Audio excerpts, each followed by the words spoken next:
on the top left. Tayson gets a knock onto Gianza. If they're able to convert onto that and just staying in the lobby is what's most important. But we've also saw in kind of that match number 9 situation, you can't draw too much attention to yourselves. You have honestly quite larger than a target on your back. It is a missile silo. It's a huge red X that everyone is looking for and trying to figure out where you are. You can even see Jonas stuck on top, Andalex marking some spots here. But currently, our number 2 ranked team, the only one who can realistically catch Mitro, Mongo, and Tayson, they're below that Storm Surge threshold. And right now, they're starting to take shots from the Rift. They're trying to get on the opposite side of this, but they're going to be very heavily split out. They're the orange triangles there, and they're being cut off on that rotation by Mitro, Mongo, and Tayson. X Squeeze takes a ton of damage, duck on top, down to just 20 HP. Janice desperately trying to find room to pop some of those mini pots, and you know the pressure's coming. Storm Surge is also coming. There's another team on their back, but Nems gets picked off. Sometimes all it takes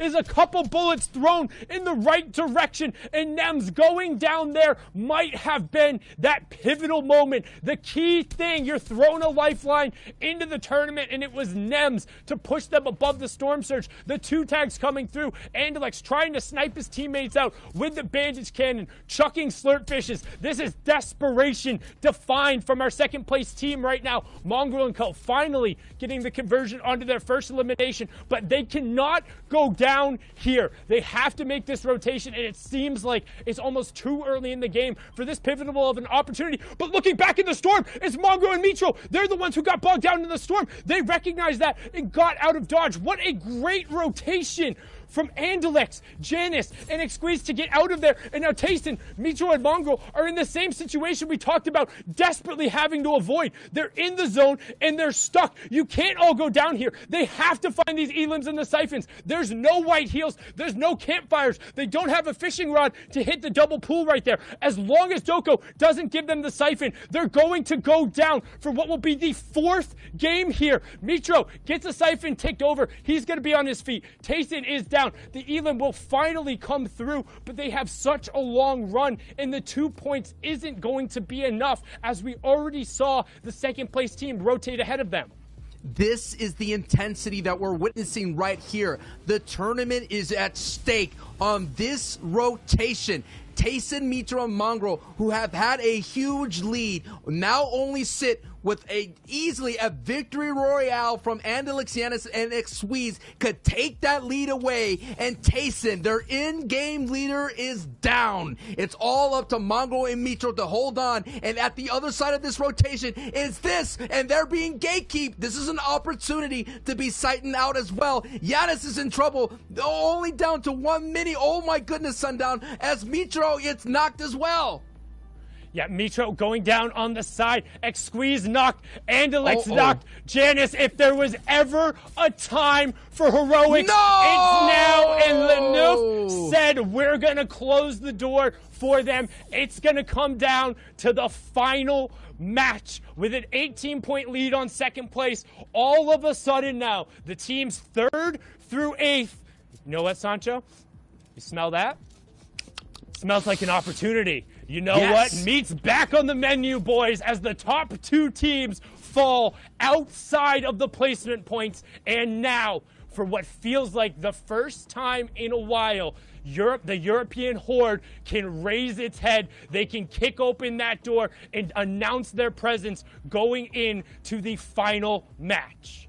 Absolutely, for the first time in forever, we might see someone new, and I'm so excited that it's literally going to come down to Game 12.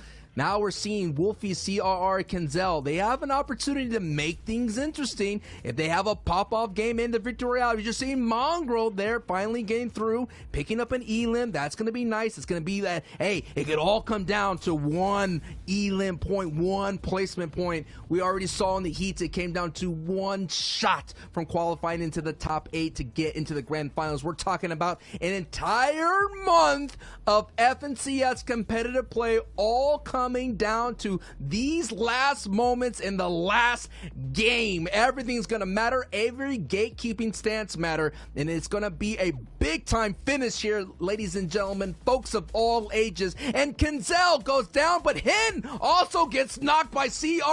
Oh, no. Hin is now the big-time clutch player, and he goes down. How is Kenzel getting knocked there? CRR has a total angle on 3 different teams rotating through the zone. Kenzel off by himself. CRR finding another knock there. They needed to be together in this circumstance. This was an opportunity. CRR by himself converts into 3 eliminations, but at the cost of the 2-time DreamHack champion going down. Savage will pick up the Siptos and end the run there. So while Hen was fantastic on that individual run, we talked about them needing to pick up that floor if they wanted to stay in that top 5 contention, and going to drop again here. When you get one moment, one opportunity to seize it, will you? And right now it looks like he's got mom spaghetti everywhere. As we're going to swing on over, you can see ADN Amplify on the side there with Matzo, Chapix, Queasy trying to find a little bit of space as well. That 4th zone is revealed, and we're heading in towards the lake, towards Retail Row, excuse me now, with a little bit of zip line in play, but otherwise pretty natural finish.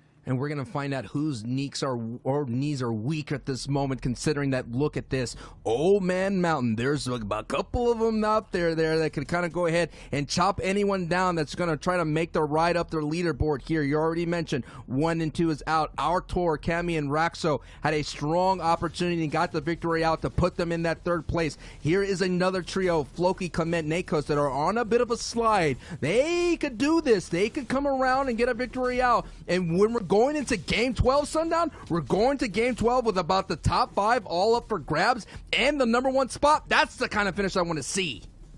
And while they're on a little bit of a slide, they've been putting it together better than their less consistent games yesterday. They're 3rd in terms of overall eliminations. What they're missing on today so far is that deep placement run with also combined eliminations. They've had one or they've had the other. If they can get both here, they're currently sitting in 7th. They can put themselves into that top 3 area and potential in contention for 1st. But there's a number of other trios who can also do that. As you see, Savage, Lechi, and Benji, another full trio wipe. That's 3 more points over to them. They were 10th place on that outside, looking in for the top 5 coming into this game. But as we said, 1 and 2 are down. If you're watching and you're wondering what we care about, it's those teams 3rd through 10th and whether or not they capitalize, and the French trio has prime positioning to do it right now.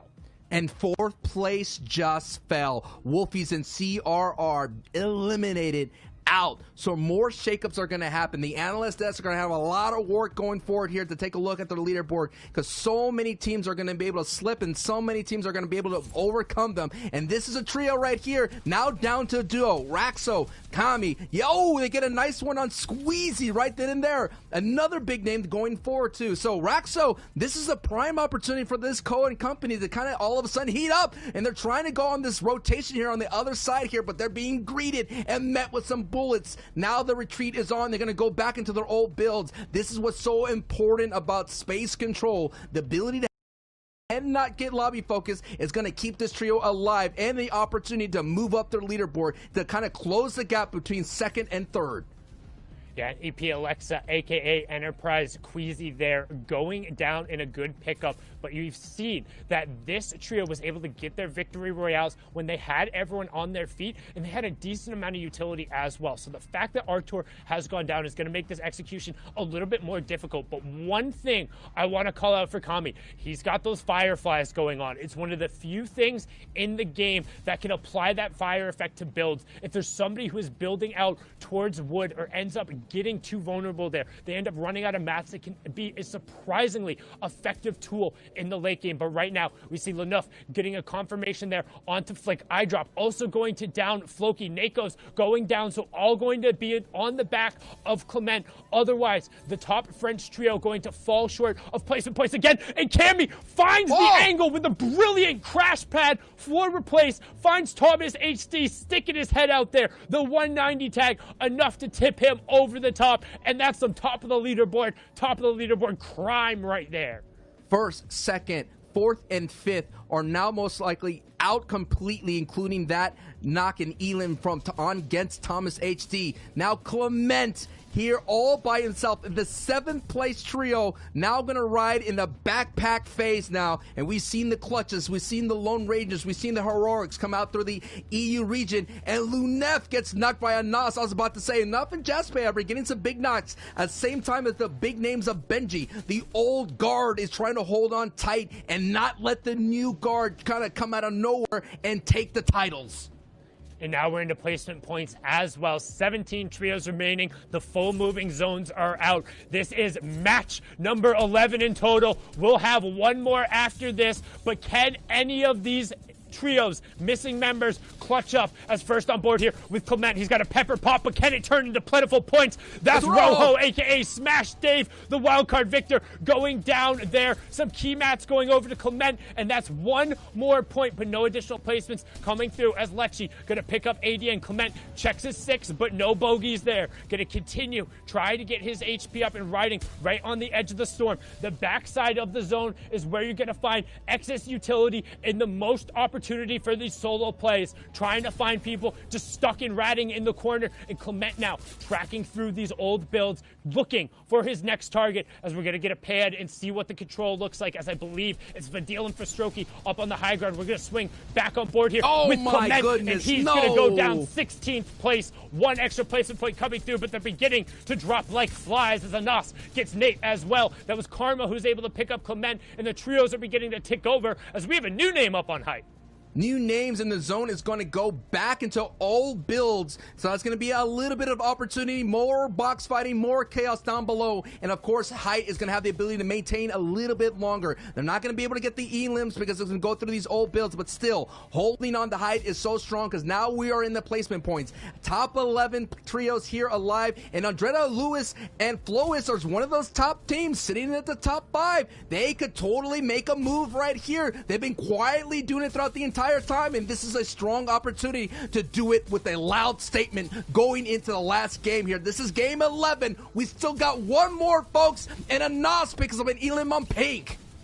Yeah, Anas and Savage still on their feet, but right now, Flois, Louis, and Andrata running the low ground. No eliminations, but plenty of control in 6 chug splashes as well. They're going to find Karma there. That's M10 Sniper God getting taken down. You can see Remix still raining down shots from the high ground. They're going to be more than fine up there. No contestant necessarily coming out, but a late shockwave could be in play. So we're going to hop on board the 2-time and last match winner, Roscoe, looking for a little bit of space. He finds a huge shot. He needs the siphon, though. He has to get the siphon, and he doesn't get it. He goes down too late as the crash pad blocked his way out, and we talk about it. Sometimes it's the matter of moments, but pure seconds there denies Roscoe the opportunity to clutch up, as now we're going to hop on board with the World Cup Week 10 qualifier himself, or Week 9 qualifier, Andretta, who's doing it all himself on the low ground. First and 90 tag, finds a good replacement, then 100 tag, second good replacement there. Snag, gonna fall to the storm. 13 players remaining as we head in towards our Tar 6. Steelix, also gonna fall to the storm there. Once those conversions over, he should have top 5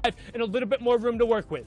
Here it is, Andretta being the ultimate maverick right now. Ooh, with the big time hit. Let's go, Andretta, one of the top slayers in the grand finals for the EU, showing why he has been racking up, but now this is an opportunity to actually put in some big time points here in placement. It's a top 3 situation. We have the full trio. We have Benji and Savage here. It's a 2v3 now for these last moments here, going into game 11. Can Benji Savage, this will be big. This will give him the big opportunity. But they have to go up the mountain, and down goes Lecce here. The Remix and Co are holding on. They get down Benji as well. Sean Squint here. It's going to be a strong opportunity at game 11 finish. There it is. Remix and Co with the victory royale. 35 points coming across there, and that's their majority on the day, but it's going to push them closer in contention to the money there. But going into the last match, we got to take a look at what the leaderboard looks like and what's up for grabs. Zeke and Co, take it away. Gentlemen, thank you guys so much. You're on fire right now. These games are closer than ever. The standings will give us the perfect setup. We have a single game left to go. A championship is on the line. The FNCS winners will be determined in this next game. You guys, Shy, Reese, I'm going to let you guys set this up. Take a look at the points. Take a look at your top 5. Shy, kick us off. Reese, I want you to just tell me the one line that'll say it all right now. What is it? Well, I don't know what your one line you're thinking of, but I'm just going to let you know. Mongrel, Vito, and Tayson, if they go down, and Andalex, Janus, and X-Squeeze pick up 21 elims, they are going to take into first place. I don't know what line you're asking for, but I'm hyped because I want it. This is the line. The top 3 is all that matters for the win right now. They're the only people who are close together in contention, looking at going forward. And like you just said, if Mongrel, Micho, and Tayson go down, it's a big game needed by Andalex. If Andalex's trios goes down, then Raxel, Kemi, and Artor, based off the kind of pop-off we saw last game from Raxel, almost there, able to survive, they can overtake and go all the way for first. It'll have to be a huge game, though. Past that, though, there is Andretta, Louis, and Flois in the top 5. That pop-off from Andretta that last game was crucial to get them on the first page. They might be able to overtake and get towards third, but at first, it's a 2 to 3 team game. And something we didn't see there was actually Benchy Fishy's team really fly up. 17 eliminations in second. Something we didn't actually catch up too much on. However, it does move them up to 7th. They're not really in contention of getting up into that first place slot. They can, however, if they have another big game, take up and take 3rd, which would be a really, really big game for them. Lecce did tweet, we are going to drop a 20 bomb next game. Just a little bit shy of that. If they managed to win with the Victory Royale, they would have actually got that 20 bomb. So close attempt. Very close. And Kinzel as well. Wolfies and CRR are holding on and fighting every single game, whether it's against a trio or against the zone. We'll have to see what will happen with all these teams and their relationships with each other. And that's what you guys are going to set up for us here with these replays that you have pulled for us. Is going into this last game, we're looking at those top 3 trios. We're looking at who could possibly walk away a champion. Absolutely, and it's Sweaty Sands once again that we go back to with Andalex, Janus, and we'll see the last teammate there as well, Tayson, who's landing. But there's something new going on, Reese. We talked about this the game before, and I said that Mongrel, Mitra, and Tayson need to go back to Stark Industries to contest, and they said, no, we are going to land in Sweaty Sands. They did that, they disengaged to the west, then they kind of wrapped south all the way around to this position you can see here, and they're just trying to rotate, but at the same time, they're trying to tag up Andalex's team as much as possible. This is a strategy that they need to do to ensure that they continue to go up. If Andalex's team has a poor game, then they are going to secure this first place game. So that's why they're deep in zone trying to fight at this point, but unfortunately, they overcommitted too much and went down. But because of this also, Janus, you can see 5 below Storm Surge. We watched this on the broadcast, ends up going down to Storm Surge. And that's what we're talking about, right? The top 2 teams going down, they're actually putting themselves at risk to try to make it happen. And there's definitely a reality where both teams are in the game, fight each other, get no points at all, maybe 1 or 2 Elam points, and then it's all up to 3rd, maybe 4th place to make that jump, make that rise, and get the clutch victory royale. I mean, could it be any simpler, right? Like, watch Fortnite fam, as we're watching this game, you got to keep your eye on that top left elimination feed. If Mongrel, Mitro, Tayson are wiped out, that means 2nd place has the shot. If 2nd place goes down, 3rd place has a shot. It is a battle for the top 3 right now. But also, real quick, props to Andretta and his trio jumping up to 5th before this final game. You know, again, it's not that one spot, but that's still going to make such waves, especially in your earnings, especially in your notoriety, to be able to say, look, whatever happened, we placed 5th. Very big hats off to this trio. Now, my biggest question will be, which trios come up here in the final game? This is it, the final shot. Because at the end of this, we're crowning an FNCS champion. They will hold the axe of champions. It is now or never. One final game. It's one final game with 1st and 2nd place fighting each other at the same drop. Oh, I need to do it. I need to do it. I need to get the hype chart back off. It's off the charts. I need to bring the I'm on Cloud 9 one back out. I'm over the moon. I have all these. I have, you know what? I've come prepared and I didn't even realize. Andalex, Janus, X-Squeeze. I also have my Mongrel, Vitro, Tayson. They're going to fight off against each other. I'm so excited. Oh my lord. Oh, wow. Thank you for that, Reese. Thank you. Man, I needed this laugh because I'm so tense. I'm so worried. My little baby heart can't take this pressure. We only have a single game left. and that will be it. Now, if you guys, you're looking for more action, you're like, man, I don't want this action to stop, don't even worry, stick around. We're going to be jumping into NA East. We'll have 6 games there. We're going to be catching up on other regions as well. The action today has been ridiculous, but this is it. We're jumping out of the battle bus one last time here in EU. At the end of this, there will be new champions. Sancho, Sundown. Let's do this one last time. 3 rounds of qualifiers, 4 heats, the historic wildcard match, and then 11 games so far. And it comes down to this one final moment. And despite only 8 points in their last 4 games, FaZe Mongraal, Liquid Metro, and E11 Tayson hold on to a 20-point advantage over the rest of the field. The question is, in this final opportunity, this final match, can Andalex, Janice, NX Squeeze, or Roscoe, Cammy, and Artur unseat what have been the undeniable kings of Europe so far? My name's Sundown, joined here by Sancho West, and we'll be bringing you the final game right here, right now, and we're going to kick it off where else but in Sweaty Sands, with 1 and 2 standing toe-to-toe, mouth-to-mouth in the ring at one of the strongest POIs, but not a vault in sight, just some good old-fashioned Fortnite.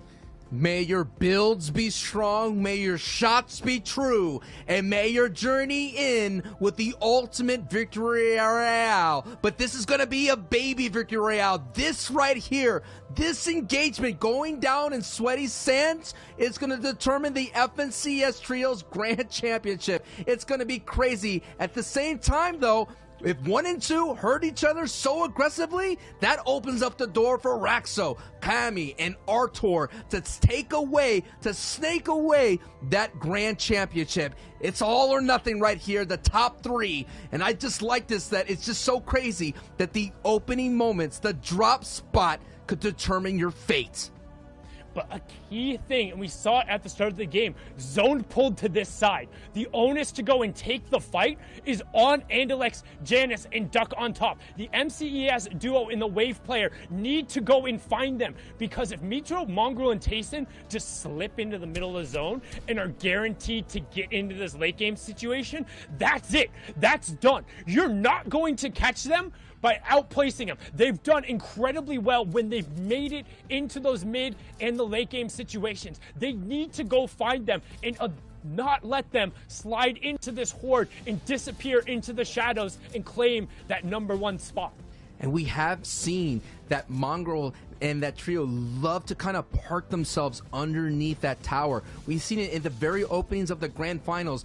Andalex, Giannis, and Xweez being right on top of Mongraal, Metro, and Tayson. They kind of neighbors in this fact. And you're right. That is why Giannis is so far out there. He's in the pond. He's going to be as if like he's a scout, making sure that he's going to be the first person to be like, yo, Mongraal is coming. Mongraal is coming. Tayson and Metro are coming. He's going to ring that bell for Andalex and Xweez to stop looting. But look at this. The flopper plays. I like it. They're trying to get as many fish as possible, knowing the victory round, the bonus 5 points, every single aspect matters. But just keeping an eye on the bottom right-hand corner, there's not a triangle in sight, when typically there's at least 1 or 2 other trios in this area who are doing scavenger routes. To me, that's trouble for this group. That means there is so much more room for Mongraal, Metro, and Tayson to just go find space and disappear. Because every second that they're not on the right side of that elimination feed, they have an opportunity to just stretch that lead. But the Dark Horse and the Surge, not a prediction in sight, but they say they don't care. Roscoe, Gamakami, and Artur have stormed up the leaderboards with 111 points just so far today, 153 total, and they're currently sitting in 3rd. You gave me a lot of awesome high premium gas and they're going to need that premium gas because they have a long trek as they're going to go coast to coast here, and it's so treacherous, it's so dangerous. A bad rotation, a gatekeeping stance from another strong trio. Again, the EU region strong in trios. I mean, we saw those in the stats. The stats don't lie when it comes down to it. Numbers don't lie. There's a lot of strong people rocking these scavenger routes, rocking these secondary POIs, and if Artur, Raxor, and Kami take this wrong route, that's the end of their run. That's the end of their chance to take that first place. And again, every time a trio is eliminated in this match, that's it. It's over. It's done. Your run for this FNCS will have come to a conclusion, and you'll join everyone else as a spectator to see what happens in the final moments. And I'm not sure if intentional or not, potentially so, because destroying that, since you're the first one rotating through, denies the gas from anybody else coming behind you, which makes the rotation that much harder. Ideally, they would have fueled up beforehand if that was the play, but no damage taken over, so not a whole lot lost there, as we're going to hop on board with another team who is absolutely surging on the second day. Anas, Flick, and Thomas HD trying to remain in contention. They are our 4th place team, so a little bit out of really the contention range for first place, but if they are able to put it all together, they could potentially end up there. But right now, you see, every little play that matters can affect the overall scoring in the leaderboard, which also affects your prizing, Sancho. Still a bunch of money on the line. Absolutely, thousands and thousands. And Nas, Flick, and Thomas HG going back to their old stomping grounds, already getting 3 elims total. And Verox's trio was landing here. They kind of claimed Dirty Dogs. Verox was known to be the staple of Dirty Dogs for the EU region. He always landed here at the very beginning of the chapter 2. And that's what pushed Thomas HD out until Retail Row. Eventually, after time and time again, after Mongols getting in his trio, getting victory royales, Thomas HD said enough, and we're going to go ahead and push Stark's Industry. And now, because they made that aggressive push, they made a huge jump on their leaderboard. Now, they having that confidence, they went down to Dirty Dogs here in this final game 12 and pushed out and eliminated fully Verox's trio. So that is the kind of ride that Thomas HT and Knots and Flick are having right now. And you're right, a victory royale, and if Arturs and Co trio goes down, that means they will slide into that 3rd spot. And just behind him in 5th place, we already saw it's Indretta, Flois, and Louis. They had a strong finish in game 11 as well. And there's going to be a little bit of a different pacing for this game. You can anticipate there not to be a storm surge right off of the bat, with already going down to 77 players even before that second zone has closed. That's because the aggression coming out from those with not really necessarily a horse in the race at this point. However, there's still plenty of people to be able to capitalize on those points, and this is one of those teams. You can see Louis Indretta and Fury Flois trying to find a little bit of room here. However, eyes on the bottom right-hand corner, there's 4 different colored triangles all getting together right now, and Andretta going to opt to box on over there. And I think one of those names, if I'm not mistaken, might have been Mongrel & Co. I'm going to need to see when we check back out on the wide, but the question is always going to be, where did they go? Because they disappeared in the center of zone. They said, as long as we hold on, we're good. And now for them, rather than being in that elim feed the entire time, they want to be silent. They want to get tags. They want to avoid that second storm surge, because that's going to be the best way to close out the game and get that staple trophy for Mitro in Mongrel.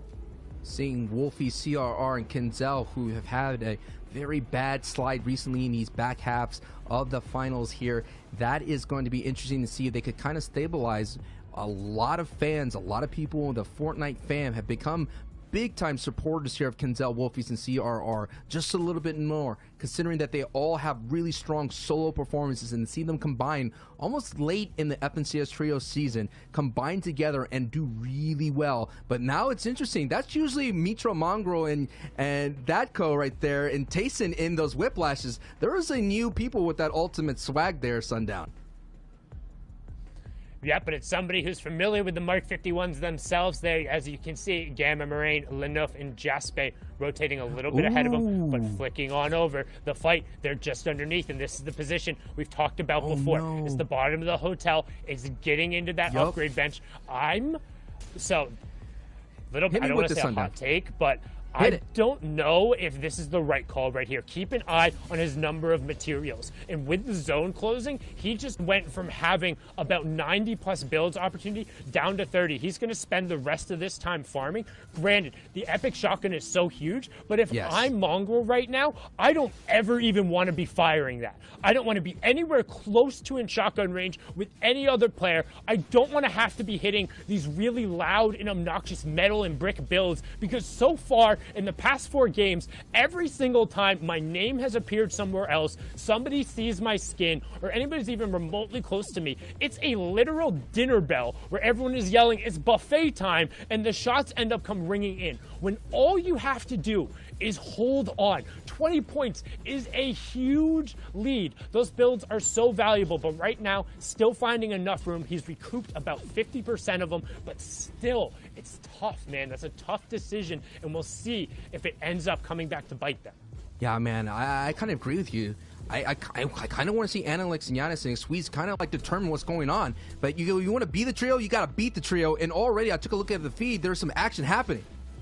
But you can see the top right-hand corner, they're 35 damage below Storm Surge right now. Granted, there's still 90 seconds to figure it out, but they're going to have to expose themselves for shots. You can see both Mitro and Mongrel are busy farming right now. That's another thing that goes into it. They have to make up the mats from the upgrade. That's going to put the onus on Tayson to find those AR shots. Granted, he's very good at it, and the threshold isn't that high, but as we've seen in this final game, odds are good people are going to play safe for those last kind of moments, and you can't rely on somebody else breaking the surge for you.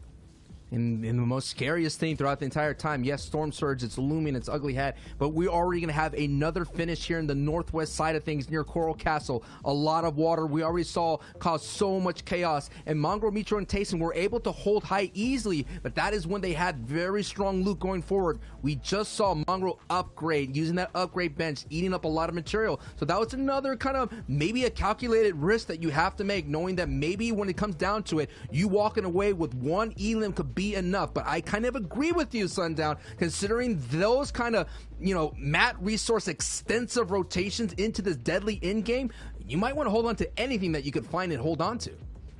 And for those who are unfamiliar with Storm Surge, as it could potentially become so key very quickly, it punishes the most passive players in the lobby when we are above a certain limit. So for zone number 3, aka in 14 or more seconds, the players who are below the threshold, as you can see currently sitting 26 below, will take 25 damage every 10 seconds. They have to find an AR shot here. The damage is going to start ticking through, and because they were on the scavenger route, they don't have the excess utility to necessarily get it. They're 1 damage below. This is possibly the most important AR tags of Mongrel's career right now. He has to find a target. The damage is coming through. Keep an eye on that shield bar. It's 25 every single time. Down to 40, there it is. But he finds it. He gets the headshot. 39 damage above. 149 above now, and some rifle shots above. And we talk about every single shot, every interaction mattering. Sometimes it's a singular bullet, and FaZe Mongrel potentially secures the tournament right there by beating back Storm Surge and preventing that damage from giving the MCES duo and Janice an opportunity to yank it away. Oh my goodness, the intensity. Just beaming, you're just hoping that they could hit it. All the Mongrel, Mitro, Tayson fans out there, no doubt putting that energy right behind that energy beam, and it was holding on tight. And now look at this rotation. It's going to be so dangerous to make. You're going to have to go ahead and go all the way across the beach, all the way across this water, and already Analyx and Giannis and Xqueeze realize that, and they're gone. The question is, does Mongrel, Mitro, and Tayson moving out? And we might have a clash on this rotation between number 1 and number 2. It could all go down in these moments right now. The grand championship is up for grabs on this treacherous aquatic rotation. Here we go, Sundown. It's about to happen. And you can see, keeping an eye on that bottom right-hand corner, when we cut back, the green triangles are Mitro, Mongol, and Tayson. There's the one you want to pay attention to. Currently behind on the rotation. Now keeping an eye. Janice, Andalex, and Squeeze. They're on the front of your screen right now, but now we're going to hop back on board. Outside, looking in, no excess utility. However, the team in front of them who they're spraying, they're marking it right now. They're saying pour the shots into them. That's second place. We can finish it right here, right now. But look at how many triangles are in between them and the finish. They're going to have to push their way through here, and there's not a bunch of real estate. And 1 and 2, wall to wall, Sancho. This is what we came here for. We talked about being toe-to-toe. Who is going to be the big toe? As Thomas says, she is lighting up the feed, but the focus is right here, right now. The grand finals, we have two, number 1 and number 2, being neighbors for this brief moment. And for somehow, Mitro, Mongol, actually, Andalix, they belted. They're gone. They went right below the waterfall, and that's going to be a brief moment to extend this match right now. But right on the heels, on this rotation, is Mongol, Mitro, and Tayson, and they have to stay alive as long as possible. We're not even near the placement points. 24 right now. It needs to be the 17th place. And some of the lobby focus is creeping in. They got to be careful when the bullets are going in. That's them underneath. That's the MCS duo underneath them, putting pressure. Tayson, this could be it. They can't go down here. Tayson's down. Mongol on 20 HP. Mitro on 20 HP. And when it looked like they had it all boxed up, when they had the trophy already on the shelf, the chickens were counted before the eggs were hatched, and now it all comes crashing down. The door is wide open. Andalix, Janice, X-Squeeze, aka Duck on top. They only got one of those eliminations, but the 1 point is now going to close the gap, and now the math begins. They were 20 points down to start. Can they find the 19 points to make the difference here? It's all going to come down to match number 12. And the rotation gets dangerous and more dangerous because now that they keep pushing into the northwest all the way through Coral Castle and as well have to deal with the waterfall on the other side. They have yet to capitalize every time Mongo, Mitro, and Tayson. Throughout the entire day, the door has been open and they have yet to walk through that door. This door is just not like any other door. At the end of this door is the Grand Finals Championship. It is time. It is your opportunity to clinch it, to go up and grab it, to seize it. Don't let it slip away. Let's go. And now it's all going to be on to them. This is the story we talked about. Just one singular opportunity, but they have to take it. An opportunity is nothing if you're not able to have the ability to capitalize. And with only the shockwaves and the peppermints and no extra shields, very limited builds, the opportunity looks like it's slamming in their face. The door ever so slowly creeping in. Storm Surge, not gonna be an issue, but you see they need every point possible. If they drop, Mitro and Mongrel get their trophy. They have the chance to steal it away, but it's going to be so incredibly difficult, as you said, because look at the number of triangles in between them in the safe zone, and the ambush. Janice goes down, the solo champion, falling there in a key moment when you need to have everyone together, when you need every placement point in every elimination. He falls. Oh my goodness, it's up to Andalex, the duo champion here, to kind of form up and know the lobby focus is real, and when you're down to these kinds of mats, it's all but a matter of moments. It is second place on the ropes. Oh, they're reeling. They might get knocked out right here, down to green HP, as Squeeze and Andalex are holding on for their tournament life and the opportunity to get the first place. It's not going to be easy. Sundown, they have a brief moment to breathe, but look at that half in and half out. They're not safe at all. There's still danger arising. Can